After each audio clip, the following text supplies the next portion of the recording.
La desaparición de mis hijos empezó cuando fueron a buscarnos al rancho a mi esposo y a mí. Mi esposo y yo fuimos el 13 de noviembre del 2010. Era un sábado. Fuimos al rancho como todos los fines de semana. Mi esposo y yo nos fuimos y al llegar al rancho que tenemos en Cadereyta Jiménez, el Ejido La Esperanza, llegamos y ya estaban posesionados de la finca los del grupo Z, eran de los Z. Pero cuando ya nos acercamos,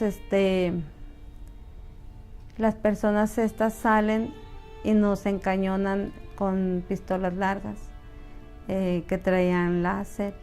Entonces, pues ya mi esposo no se pudo mover y le preguntan a mi esposo que quién es y le dice, pues soy el dueño de la finca. Dice, pues a ustedes lo estábamos esperando. Bajan a mi esposo, se lo llevan al rancho del vecino y yo me quedo en la camioneta y pues esperando a ver qué va a pasar. Alrededor de la camioneta estaban dos personas, un hombre y una mujer, que se identifican como ministeriales y pues al verle su ropa y cómo andaban, las fachas que traían, pues era lógico que no eran ministeriales.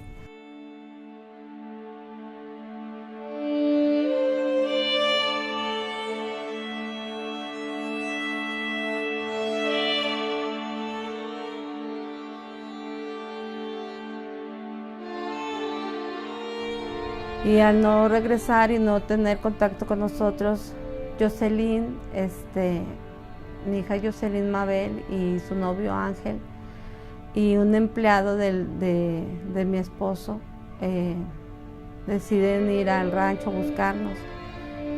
Pero nosotros habíamos salido del rancho, era el lunes 15 de noviembre, habíamos salido del rancho, nos habían sacado en las camionetas. Mis hijos pues van y llegan más o menos alrededor de las 2 de la tarde el lunes, por declaraciones de los que tenemos detenidos sabemos más o menos esa hora. Y a esa hora el lunes también a nosotros nos rescata la Sedena en un encuentro casual. Se topan y empieza la balacera, mueren 2 de ellos y a nosotros nos rescata la Sedena, pero nos retienen ahí hasta muy tarde, hasta las 10 de la noche, nos retienen ahí donde nos rescataron, que porque nosotros podríamos ser de los mismos secuestradores, mi esposo y yo.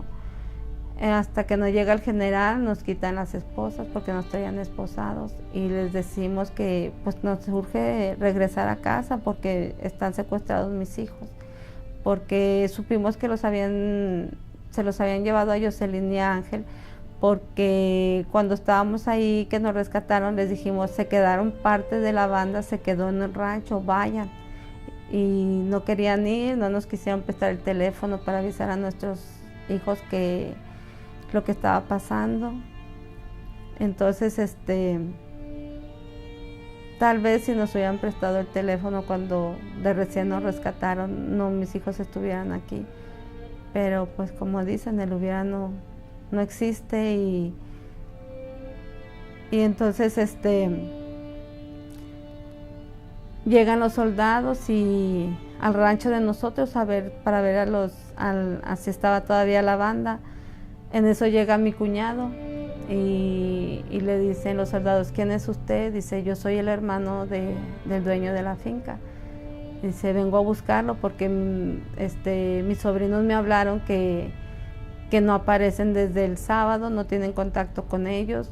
Y mi sobrina Jocelyn y su novio Ángel y un empleado vinieron al rancho a buscarlos y ya no responden los teléfonos. Y entonces dicen, no sé qué pasó. Entonces, pues, por lógica, sabemos que se los llevaron ellos.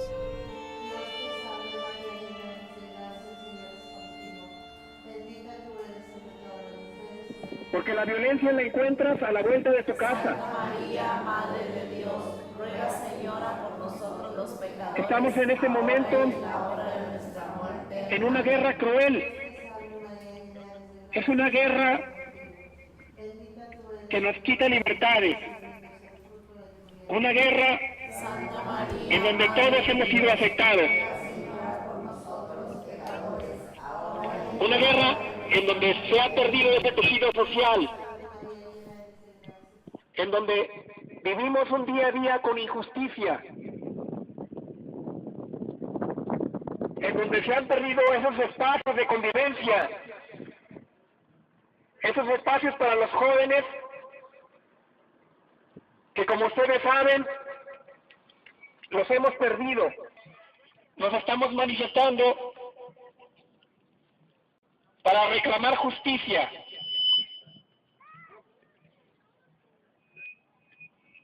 Para hacer conciencia de toda la gente que ha muerto o que ha desaparecido. Sabemos que hay miles de casos en Nuevo León y no hay una autoridad que le investigue.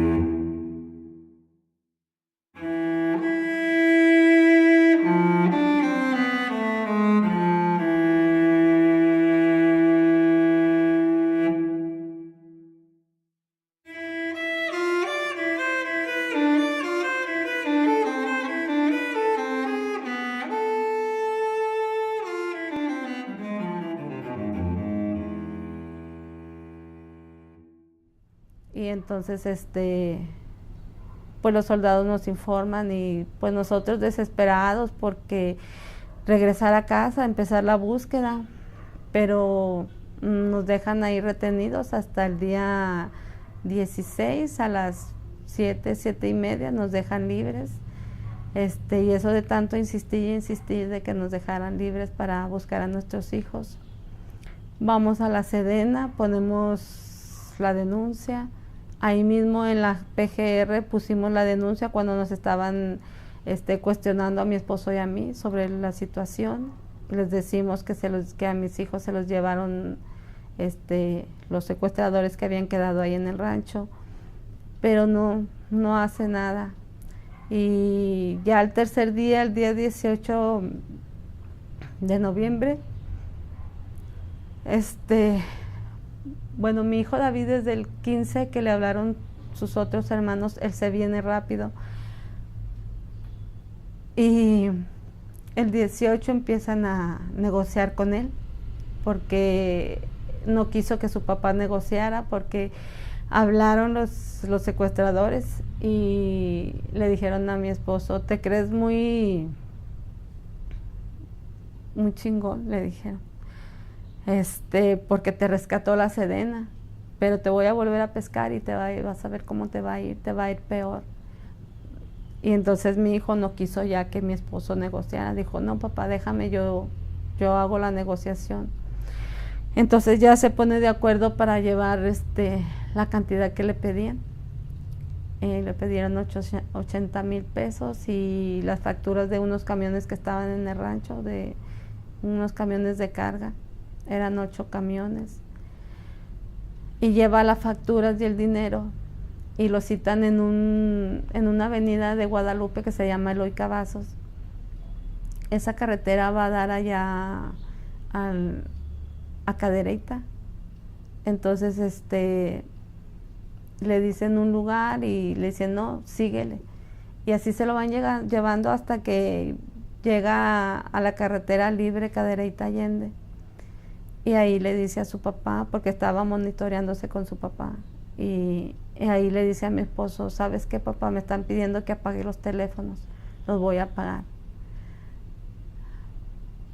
Y ya no supimos de él. Buenos días, mi nombre es José Juan Mejía Vázquez, mi hijo se llama José Ángel Mejía Martínez. Él tiene 1 año, 4 meses desaparecido, secuestrado junto con su novia, el hermano de su novia y otra persona. desaparecieron en el municipio de Cadereyta, fueron secuestrados. Hay personas detenidas, hay muchas cosas, hay mucho expediente, pero no sabemos nada de ellos. Y son personas estudiantes, son personas jóvenes, son personas de provecho que tienen el futuro truncado y que están sin respuesta y sin resultados. Yo soy la madre de la novia de José Ángel. Jocelyn Mabel. Soy madre de David Ibarra Buenrostro, que también secuestraron a un empleado de nosotros, Juan Manuel Salas Moreno. Yo y mi esposo fuimos secuestrados primero y exijo la tipificación. No vengo a pedir nada, vengo a exigir nuestros derechos, porque cuando a mí me traían encarcelada los secuestradores, fueron al Oxxo que está a la entrada de Cadereyta a darle dinero a unos federales para que ellos les den razón de cuándo van a llegar los soldados, los marinos o cualquier otra dependencia del gobierno.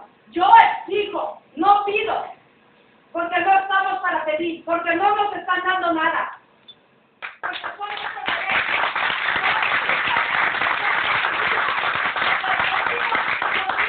¿Qué hicieron? Yo he estado analizando mucho lo del artículo 20. Yo sé que los secuestradores también tienen garantías, pero se me hace injusto que hagan valer la garantía de que se queden callados, porque ellos no tienen compasión de los que han matado, que los han hecho picadillo a muchos los han quemado en aceite. No se me hace justo. Yo creo que hay que analizar este artículo para que se pueda llevar a cabo nada más a las personas que no cometan tanto dolor en la población. Yo les exijo. Gracias.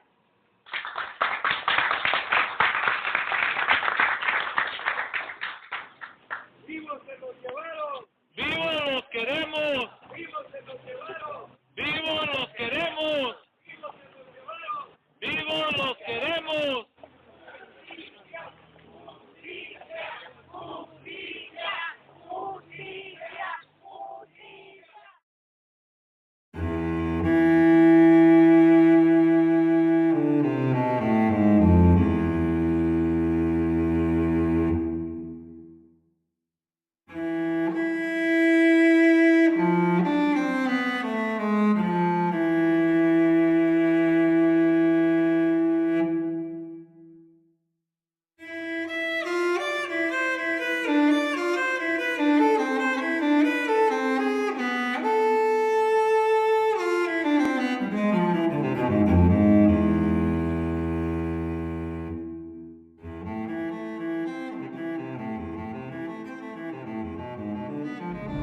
¿Y cómo viviste tú personalmente ese periodo en que fue más cruda la violencia aquí en Monterrey?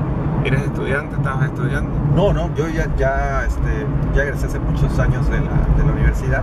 A mí me tocó como maestro, sí como alumno porque estaba haciendo un posgrado. Yo trabajaba en ese momento para una agencia de publicidad. Tenía que visitar clientes, tenía que estar mucho tiempo en la calle. Lo que estaba ocurriendo estaba pasando así a flor de piel. En cualquier momento podía ocurrir una situación de violencia, un tiroteo a cualquier hora del día. La guerra de los narcos era el asunto de la violencia, lo que había disparado todo esto.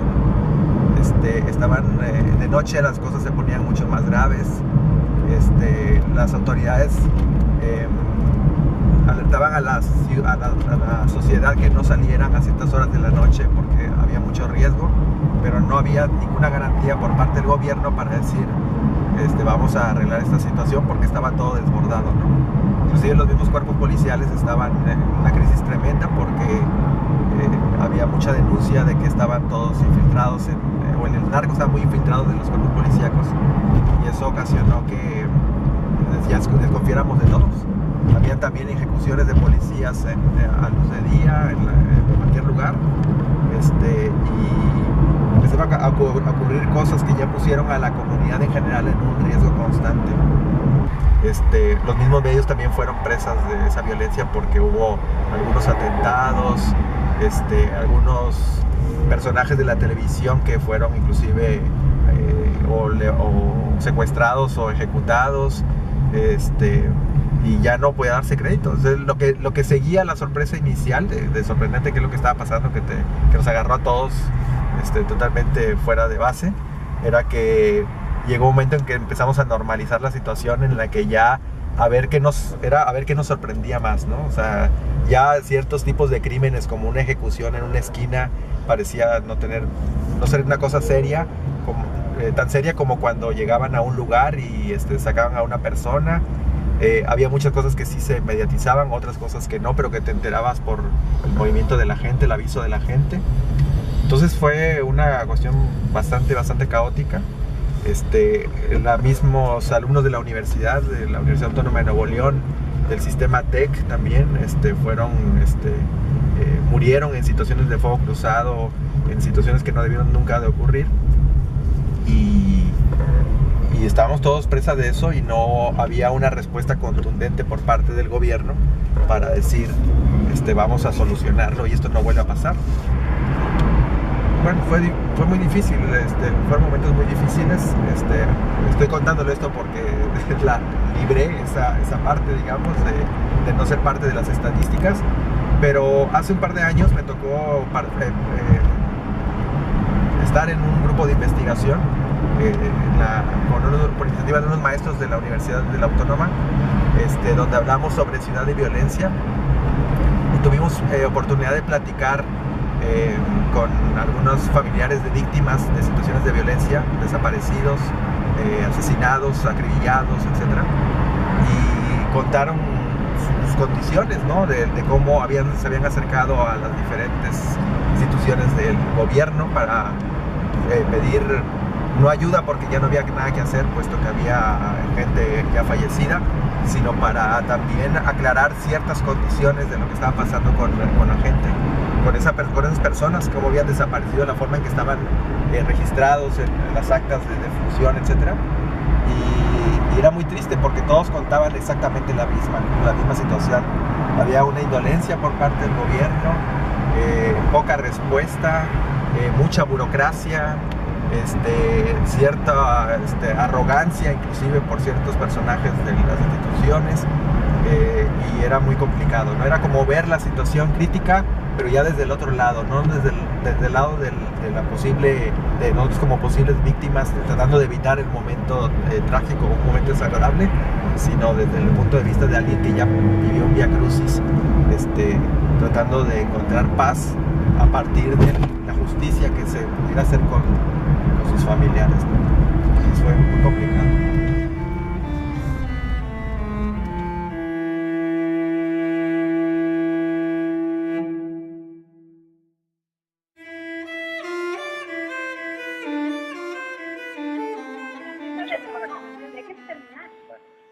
Ya está listo el dictamen, ya se va a subir a más tardar en esta sesión de diciembre, y no lo hizo. Ahora, quiero, como usted nos dijo, llévense esto en la memoria, que la desaparición forzada no les va a beneficiar a ustedes.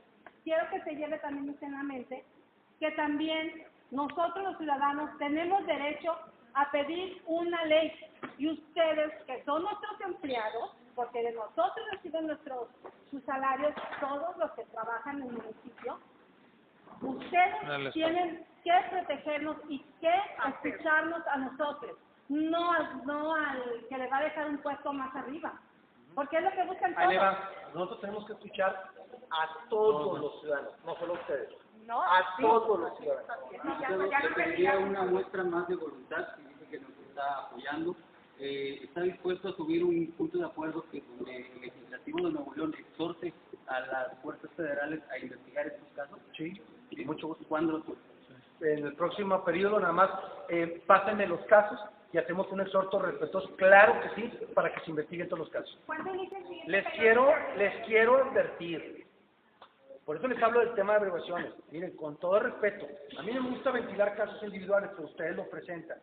Caso que me platicaba el señor, Si el dictamen pericial dice que la persona que perdió la vida accionó un arma, la ley protege al que actuó del lado de la autoridad. Si falsearon el dictamen, ahí hay que estar. Pero tengan cuenta con el caso del doctor Otilio, lo falsearon. Donde los pruebas periciales determinaron que la persona no tenía arma y que fue victimado a una distancia corta. Y ese caso, hay detenidos. Mi hijo murió a 1 metro. Pero les quiero advertir que si la averiguación fallara, por ejemplo, en el caso del dictamen pericial, que demostrara, que acreditara que el joven que pierde la vida accionó un arma, y la declaración del militar es que esa arma se accionó en su contra y que repeliendo la agresión lo privó de la vida, la ley protege a la autoridad.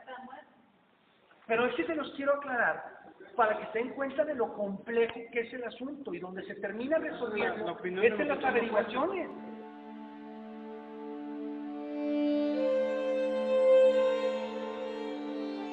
Yo soy José Juan Mejía Vázquez. Soy papá de José Ángel Mejía Martínez. Pues mi hijo está secuestrado desde el 15 de noviembre del año 2010. Fue secuestrado en el ejido de Cadereyta Jiménez, Nuevo León, junto a su novia, un trabajador de los papás de su novia. Y el hermano de su novia llevó el rescate y también se lo llevaron. Desde el año 2010 los estamos buscando. Hemos andado en marchas, estamos en un grupo que se llama Amores de Nuevo León, junto con CADAC, Ciudadanos en Apoyo a los Derechos Humanos, que nos da apoyo jurídico en la búsqueda de nuestros familiares. Somos grupo de muchos familiares de personas desaparecidas y estamos en marchas, en mítines, en operativos, en muchas maneras y en muchas manifestaciones y formas de buscarlos. Hasta la fecha, nuestros familiares ya van a cumplir 5 años desaparecidos. En nuestro caso hay detenidos como 15 personas que no confiesan, no dicen dónde los tienen, en dónde están. Ya se les va a dictar sentencia y ni aún así buscamos apoyo de las autoridades para que incrementen el número de personas, del número de agentes dedicados a la búsqueda de personas desaparecidas, pues no solo las nuestras, sino las de todo el grupo de aquí de Nuevo León. Hay desaparecidos en muchos estados, y en muchos estados de la República hay grupos de búsqueda de familiares como los grupos de nosotros. ¿Usted ha participado en esa búsqueda? Sí, hemos andado en operativos con las autoridades, con agentes. Hemos ido a ranchos, a terrenos allá por el municipio. Llevan equipo, hemos andado en búsqueda. Hemos ido a la propiedad de don David a buscar evidencias, indicios. Esta última vez fuimos ahí también en Cadereyta, fuimos a un rancho, en un cerro allá, subimos. Fuimos a buscar unos cuevas, pero no encontramos nada. Pero sí pues de hecho hemos andado en el Congreso pidiendo la ley de desaparición forzada. La autorizaron, la hicieron ley porque el grupo fuimos al Congreso, nos hicimos presentes varias sesiones del Congreso buscando la aprobación de esa ley y se logró. Como grupo andan buscando la declaración de ausencia, la Ley General de Víctimas, Los grupos de búsqueda de familiares en todo el país han tenido movilizaciones hemos tenido movilizaciones buscando la aprobación de leyes que vayan encaminadas a localizar a nuestros seres queridos, a nuestros familiares, porque lo que nos importa, nos interesa saber dónde están. Hemos platicado con el procurador y con su equipo la importancia de que sea aprobada la reforma al Código Penal que incorpore la tipificación del delito de desaparición forzada. De manera que eso daría los dos elementos indispensables para fortalecer el trabajo. Por una parte, un equipo especializado que tenga capacidad de intervenir, no solo para los casos que aquí están, sino para posibles casos futuros que se presenten. Sabemos que en este tipo de situaciones, las primeras 72 horas son indispensables. También hemos convenido justamente por eso una estrategia de búsqueda donde se pueda buscar a partir de la relación y convenios que van a trabajar CADAC y la Procuraduría con otras instituciones locales. Hemos convenido entonces 3 niveles de trabajo. Se buscará con otras instituciones en fuentes de información fotográfica, documental, digital, de bancos de ADN y también de huellas digitales, de manera que se pueda obtener más información. La situación de la gente que se tiene detenida en nuestro caso son personas las cuales nosotros tuvimos la oportunidad de observar cuando estuvimos mi esposa y yo secuestrados. A raíz de eso, esas mismas personas secuestran a mis hijos y los desaparecen. Estas personas tienen más de 4 años consignadas, ¿sí? Con todas las pruebas en su contra de lo que realizaron en la desaparición de nuestros hijos, del secuestro de nosotros. Se han llevado careos en las cuales ellos mismos niegan haber participado en el proceso de desaparición de mis hijos, a pesar de que nosotros les damos santo y seña de sus movimientos, de lo que hicieron.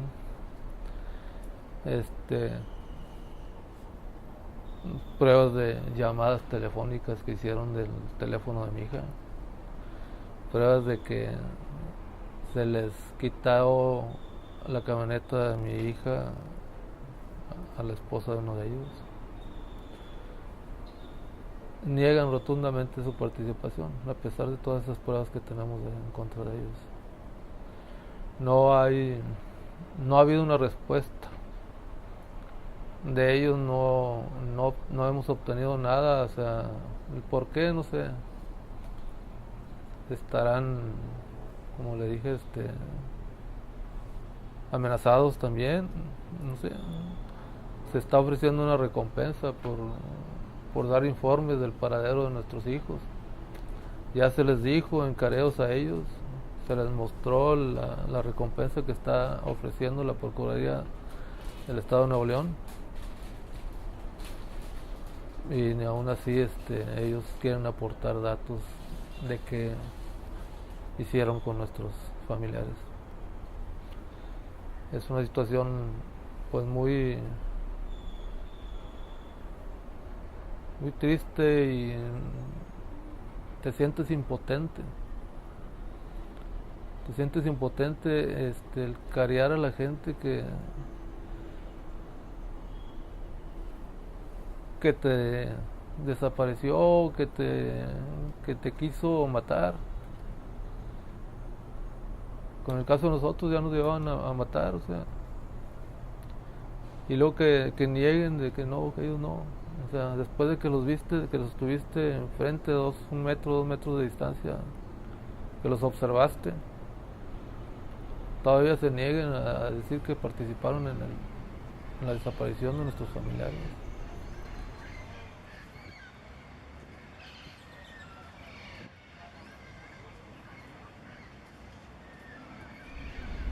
Bueno, mi perspectiva es de que no se han encontrado a las personas porque hay muchos intereses políticos y y el gobierno está vinculado con el narcotráfico.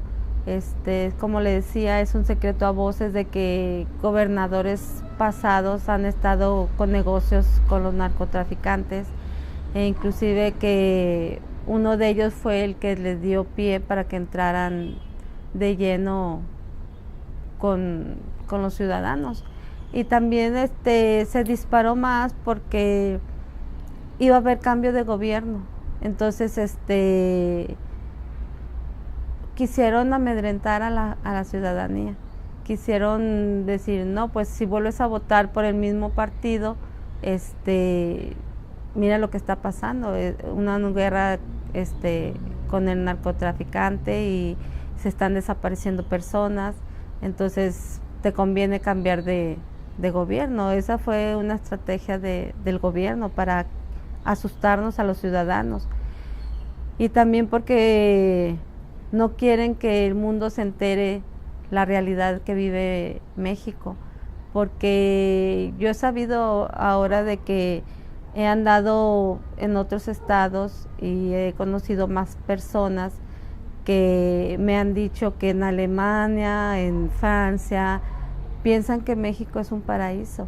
No saben que está pasando desapariciones, ni secuestrados, ni que han estado matando a tanta gente. Entonces, al gobierno no le conviene que el mundo se entere, porque ya no van a venir a invertir aquí, ya no van a venir de vacaciones, porque también muchos extranjeros han desaparecido de aquí de México.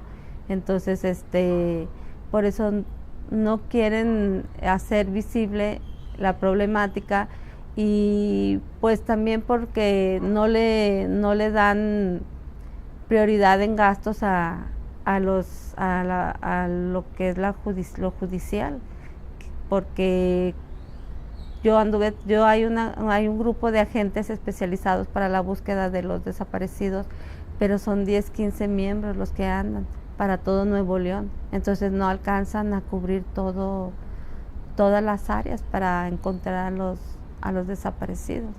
Entonces hay veces que algunas personas han denunciado a que hay fosas clandestinas, pero no hacen caso. Entonces y yo por voz de algunos agentes me han dicho que no les quieren dar viáticos o prestaciones para buscar, como en mi caso, que en el 2013 pescaron a otro de los delincuentes que ya tenían un año de saber dónde estaba, porque le proporcionamos nosotros los datos, que estaba en Coahuila, dirección y todo les dimos, pero ellos no se podían mover porque no les daban para viáticos y no les daban luz verde para ir por él. Y hasta que ellos por su propia cuenta decidieron actuar, y fue como lograron traerlo, y ya ahorita ya está detenido. Pero sí, el gobierno no da mucha ayuda para que se esclarezcan todos estos delitos, no da mucha ayuda. Yo creo que la violencia que estamos viviendo, que aquí en Nuevo León, aquí específicamente en Monterrey, fue a grandes rasgos una violencia exagerada, en donde vimos casos de ahorcamiento, de desmembramiento, vimos casos de desollamiento, vimos casos de tortura, en donde las bandas criminales o se vengaban de sus competidores, o se vengaban de alguien que los había traicionado, o se vengaban de las autoridades que no habían aceptado sus condiciones. La violencia, entre otras cosas, se manifestó a través de las desapariciones forzadas. Por primera vez aquí en Nuevo León se empezaron a dar este triste caso de las desapariciones forzadas, y hubo mucha gente, incluso inocente, que desapareció. Es necesario distinguir entre la desaparición provocada por un secuestro y la desaparición provocada por una autoridad. Si nosotros analizamos las denuncias ante la Comisión de Derechos Humanos, nos vamos a dar cuenta que muchos protagonistas de estas desapariciones forzadas son o policías locales, o policías estatales, o policía federal, o miembros del ejército, o incluso de la Marina, ¿verdad? Considero que el caso más extremo, más vergonzoso y más triste de esta situación fue el caso de Ayotzinapa, en donde 43 muchachos simplemente desaparecen. Muchachos estudiantes de una normal, hace aproximadamente un año, desaparecieron. Y el gobierno, al iniciar sus investigaciones y al dar una respuesta, desgraciadamente mintieron. El procurador, con una gravedad histórica, mintió respecto a esta situación. Cuando una persona se enfrenta a nivel individual con un problema grave, el cerebro emite una especie de enmascaramiento porque no puede enfrentar el individuo esa realidad grave. Y entonces los psicólogos hablan de una mentira vital. A nivel social y político, cuando el Estado se enfrenta, o al menos el gobierno de México, se enfrenta a una situación muy grave que pone en duda la estabilidad y la veracidad del Estado mismo, entonces algo que también se puede llamar razón de Estado, con algunas diferencias, emite una mentira vital, pero a nivel político y social, y esto es gravísimo.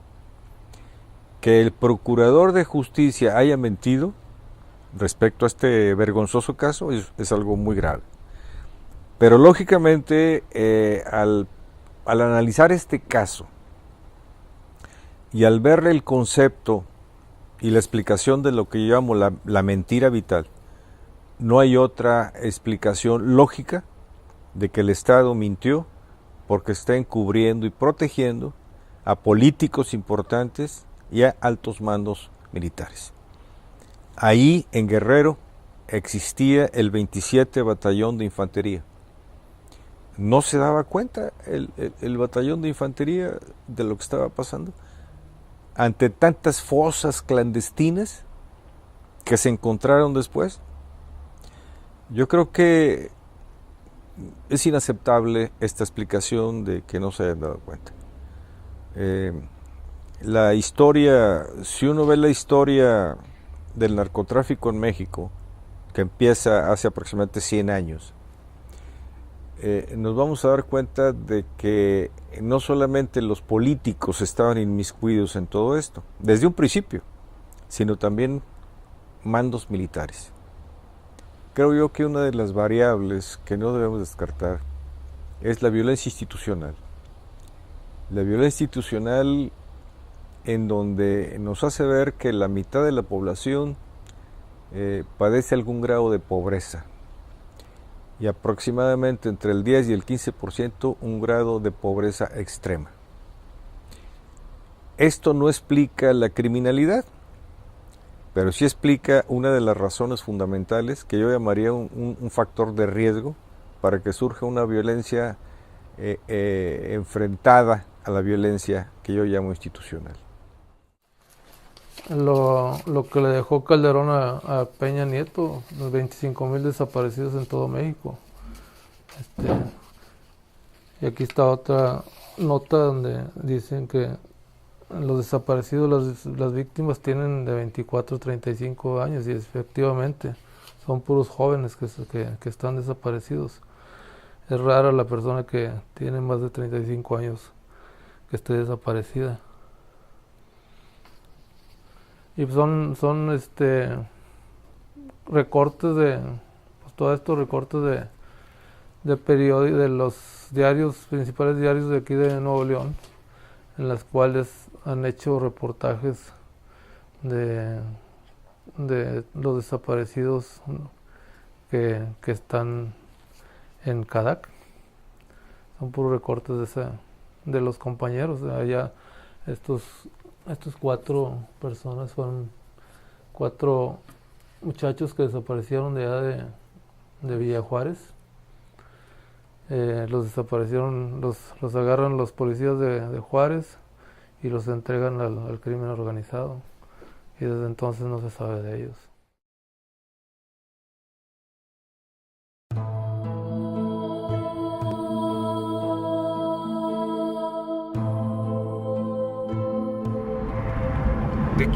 ¿Te tocó vivir alguna experiencia cercana en relación al tema de la violencia, las desapariciones o de actos violentos que afectaran tu entorno laboral o tu entorno familiar o de amigos? Sí, bueno, afortunadamente a mí no me tocó una experiencia directa en la que yo viera, por ejemplo, una ejecución. Me tocó varias veces ver a personas levantando un arma de alto poder en cierta condición para salirse de ellos de un momento que estaban ellos viviendo como complicados, porque a lo mejor lo había detectado otro grupo delictivo o ya iba el ejército. El ejército se apoderó de las calles como una forma de solución ante eso, porque las corporaciones policíacas estaban ya tan infiltradas de la gente del narco que ya no eran de fiar, no eran ninguna garantía para la ciudad, y el ejército era al menos como lo anunciaba el gobierno federal, era la solución para mantener esa calma a partir de tener a estos grupos fuera de la acción, ¿no?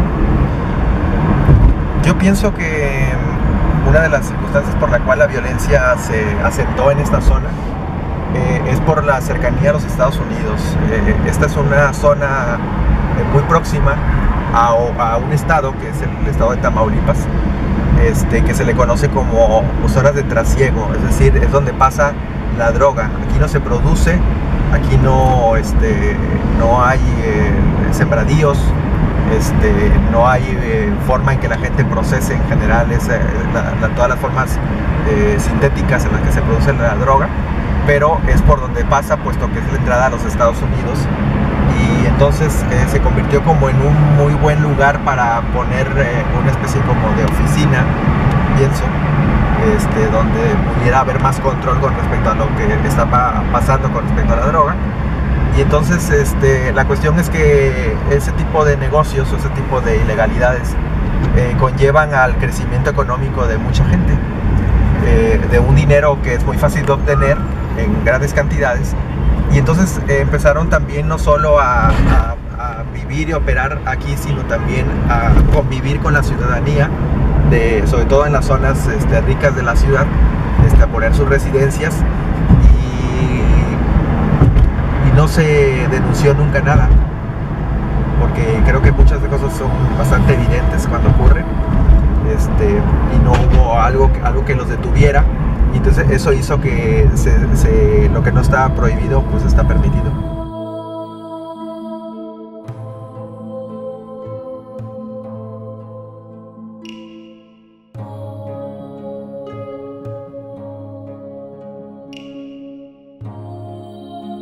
El día de hoy recordamos a José Fidencio, Suri, pero también hacen eco los nombres de otros compañeros víctimas de esta guerra, como suelen llamarla, que tanto repudiamos.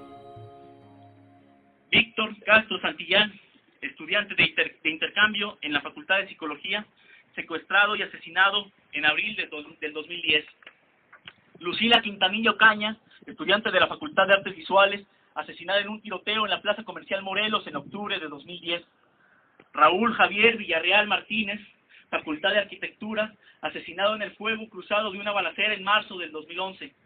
Roy Rivera Hidalgo, de la Facultad de Filosofía y Letras, secuestrado el 11 de enero del 2011. Gabriela Pineda Aguilar, Facultad de Psicología, quien perdió la vida durante un ataque en contra de un elemento de la Policía de Monterrey en abril de 2011. Diego Monsiváis Prieto, Facultad de Arquitectura, asesinado afuera de su domicilio en agosto de 2011. También es nuestro deber mencionar a los más de 50,000 muertos producto de esta mala estrategia de seguridad pública, a las tantas familias que continúan sufriendo al ver morir a hijas e hijos, madres y padres, mujeres y hombres en este fuego cruzado que deshumaniza a las víctimas tras el humo de los crecientes números y los discursos que buscan incluir a muchos de nuestros muertos en el juego de la delincuencia. ¿Cuántos más deben sufrir antes de que reaccionemos? ¿Cuántos más debemos sufrir antes de que reaccionemos? Por ello, exigimos que nadie en la Universidad Autónoma de Nuevo León y en las demás instituciones educativas del país guarde silencio, que ninguno de nosotros, estudiantes, maestros y directivos, contribuyamos a la paralizante indiferencia. Exigimos las herramientas necesarias para resolver esto y que no se nos cierren las puertas, porque creemos que el fuego de la verdad está en las manos de todos nosotros y debemos actuar antes de que se reduzca a cenizas. Alere Flamam Veritatis.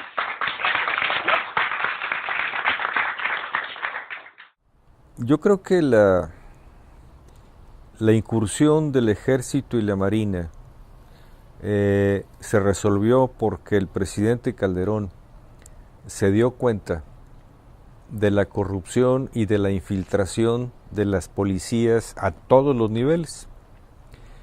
Y la corrupción era tan fuerte que él pensó que su opción era sacar al Ejército y a la Marina a hacer labores policíacas.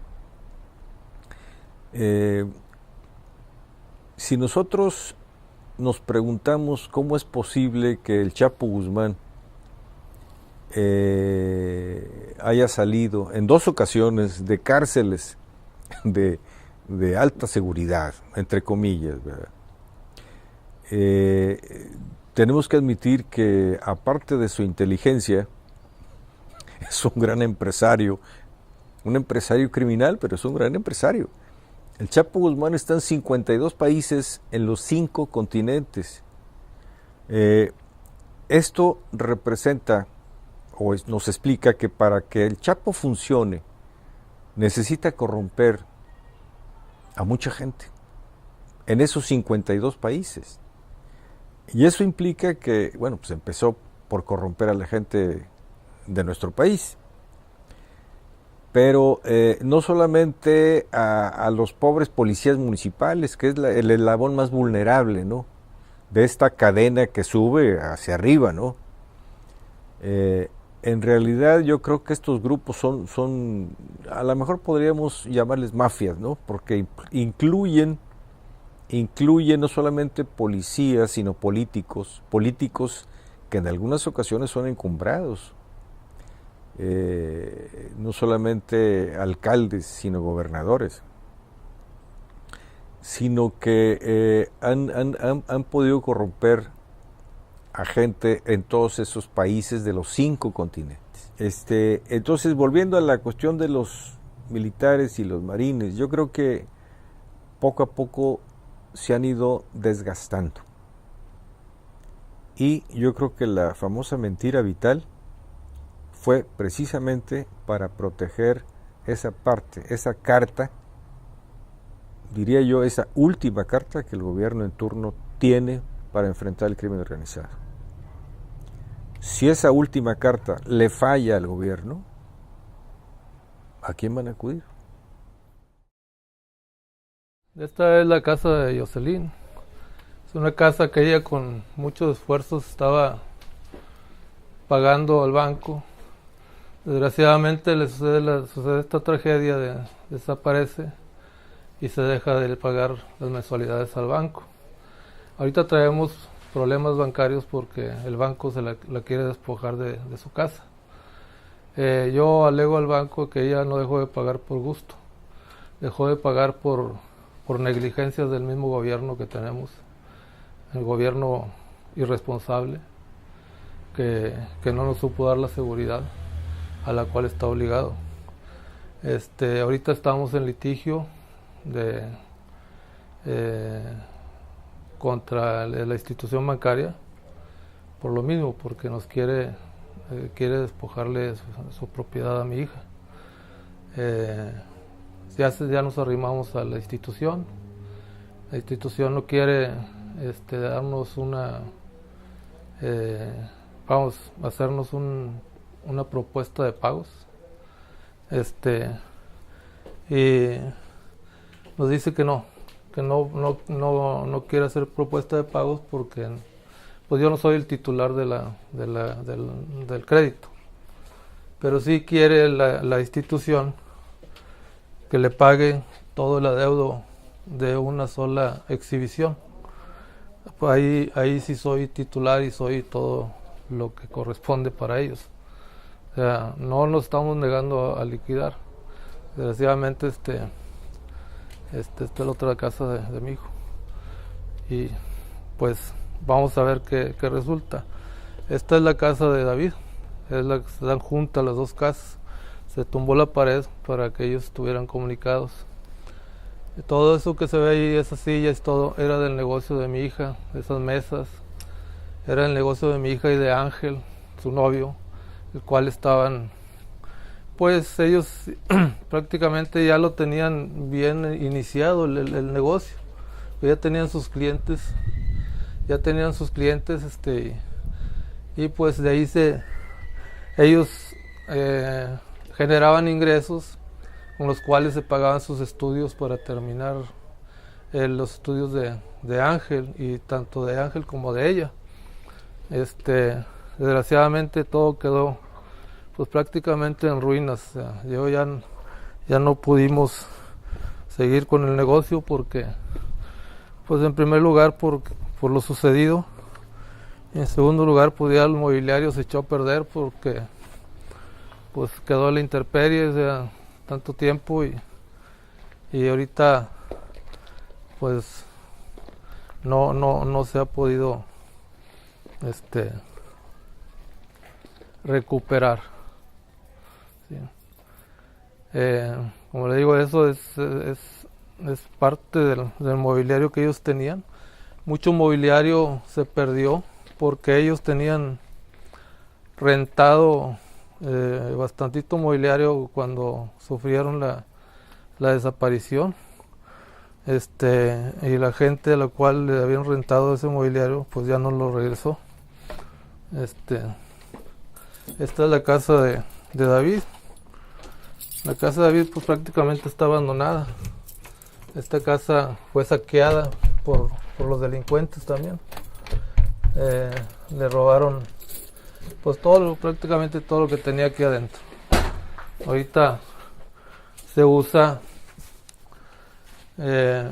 tenemos aquí mobiliario del que utilizaba Jocelyn, pues alguna papelería del negocio, pero prácticamente aquí todo fue saqueado lo que tenía mi hijo.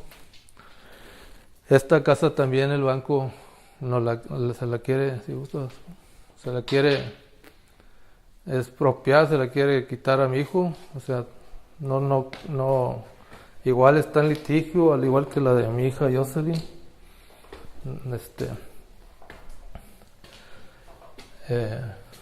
Y pues esperemos que las autoridades pues hagan algo al respecto, porque esto prácticamente es un despojo. Por todos lados te despojan, te vuelves vulnerable a todo mundo.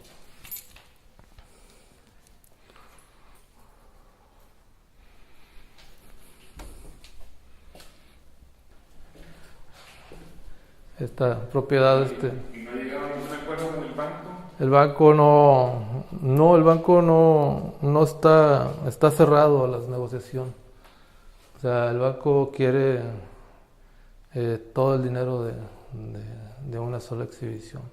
No se puede, después del despojo que me hicieron, o sea, mi negocio se cayó, les expliqué la situación, se les dijo, ¿sabes qué? O sea, yo puedo, pues, responder por ellos, o sea, hazme un plan de pagos, yo te respondo, yo no quiero perder las casas porque son de ellos al rato regresan si Dios quiere, o sea, tenemos la esperanza de que ellos regresen y no van a encontrar con que ya sus casas ya no son de ellos.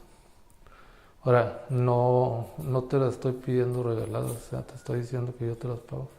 Pero ellos no aceptan, ellos dicen, quiero todo en una sola exhibición. Y estamos hablando de un promedio de 1.200.000 pesos por las dos casas. Y pues no se tienen, o sea, no me he podido recuperar desde que nos sucedió esto. Mi negocio se fue para abajo, de 18 camiones que tenía, pues me quedaron 5. Los que me pidieron estas gentes por rescate de mis hijos no alcanzaron a llevárselos, se quedaron en la finca. La autoridad fue por ellos, la autoridad se los trajo. También fui robado por parte del gobierno, porque el gobierno se trajo mis unidades, las metió a un corralón, que les llaman. Ahí las abandonaron, no me dieron reporte del mismo, fueron saqueadas mis unidades. Ahorita ya eso de hace 5 años, nunca me dijeron dónde estaban. Hasta últimamente que me puse a investigar, supe que estaban en un corralón de aquí de Santa Catarina. Fui a verlas, pero ya mis unidades ya no tienen motor, ya no tienen transmisión, ya no tienen llantas. Y pues esas unidades tenían un costo aproximado de 1,5 millones, 2 millones de pesos. Y eso pues nadie se hace responsable de eso. O sea, nunca me dijeron dónde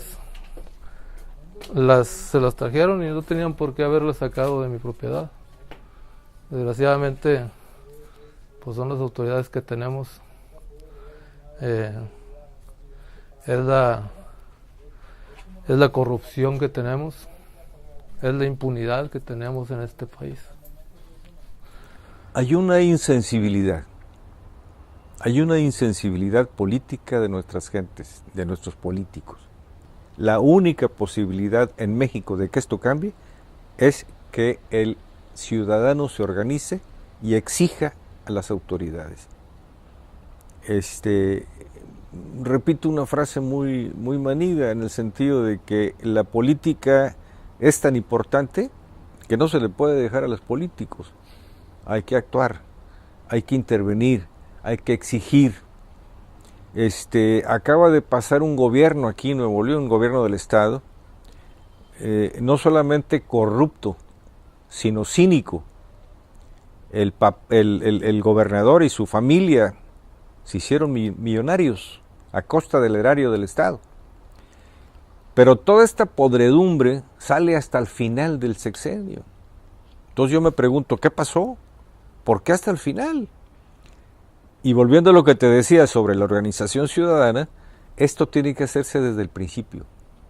Y que los ciudadanos organizados estén vigilando y analizando críticamente la situación desde el principio de los gobernantes.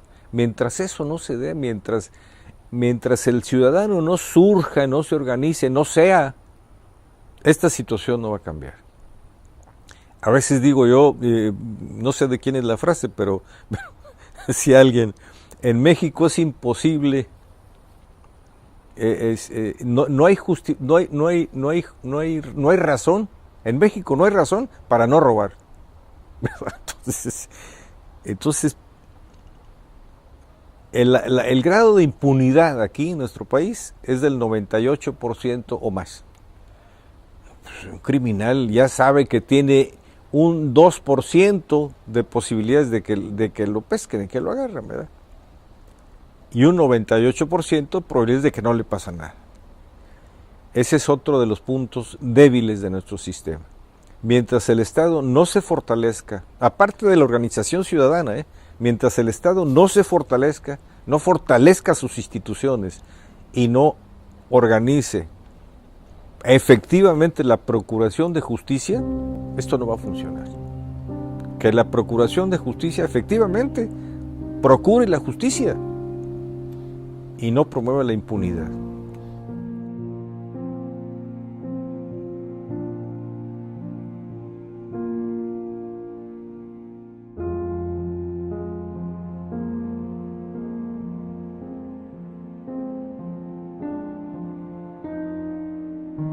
Yo sé que los vas a hacer realidad, tus deseos, porque Dios los te traerá de su mano. Tanto miedo que tenía cuando eran niños de que se me perdieran, que no me gustaba llevarlos a donde hubiera mucha gente. Y mira lo que son las cosas. Ahora de grande te perdí. Siento un gran dolor de no saber dónde estás, princesa. Por eso me duele tanto que personas tan malas hayan truncado todos tus sueños e ilusiones. Tu vida entera.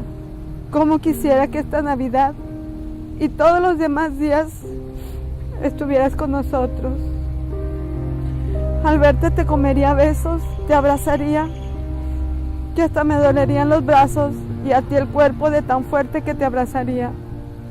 Y palabras no podría decirte yo, porque yo sé que el llanto no me dejaría decirlas, pero te haría sentir todo mi amor por ti, tu madre que te adora, Virginia Buenrostro Romero.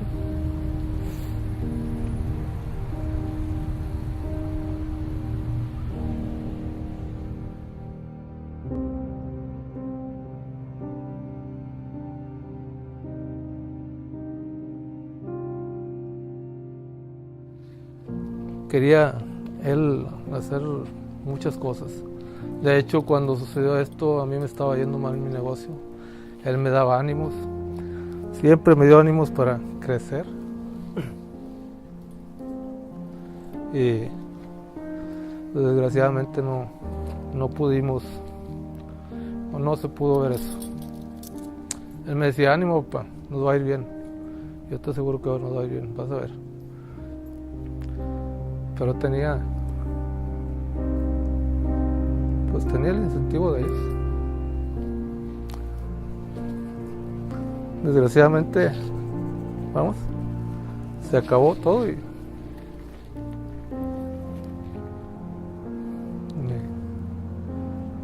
ni hablar.